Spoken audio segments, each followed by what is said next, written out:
Some say that God's hiding may be a permanent characteristic of God, and that he does both hiding and saving at the same time.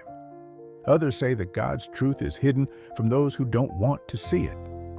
What if God has never been absent, but rather hidden in plain sight?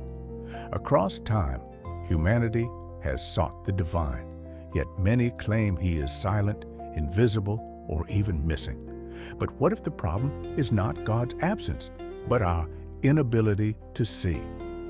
Let's embark on a journey through philosophy, mysticism, and science to uncover the truth.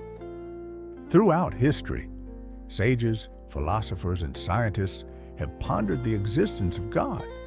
Some declare that he is missing, that the universe is devoid of divine presence.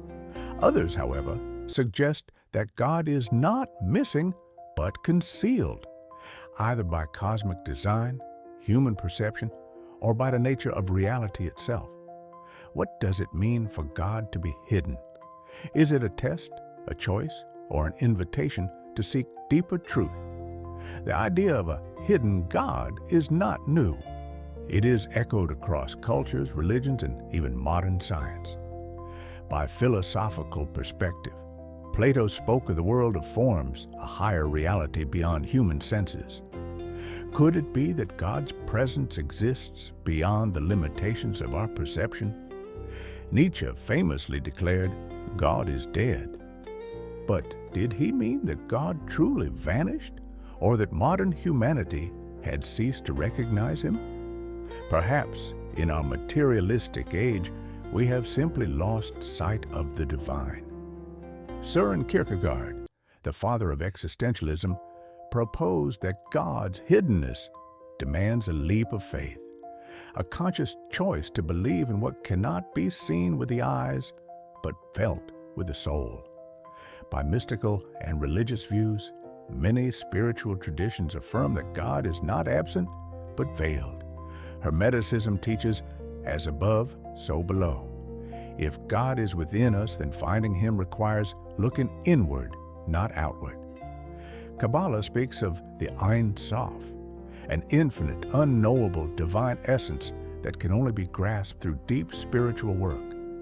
The Upanishads declare that which is the finest essence. This whole world has that as its soul. That is reality. That is the self. That art thou. Christian mysticism speaks of the dark night of the soul, a period where one feels abandoned by God only to realize that he was present all along, refining the soul.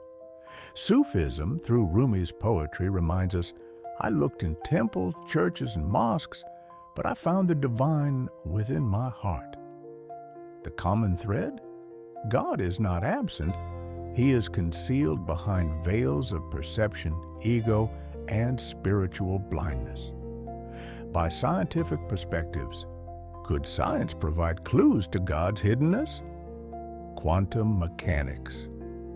The famous double-slit experiment suggests that reality changes based on observation. If our perception alters physical reality, could it be that our search for God is similarly influenced by our own consciousness? Simulation theory.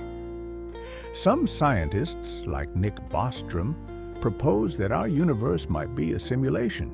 If so, would the Creator be outside of our perceptual limits, hidden by the very fabric of our existence? Human perception. Our eyes can see only a fraction of the electromagnetic spectrum. Just as there are unseen colors and sounds beyond our senses, could it be that the divine operates on a level imperceptible to us?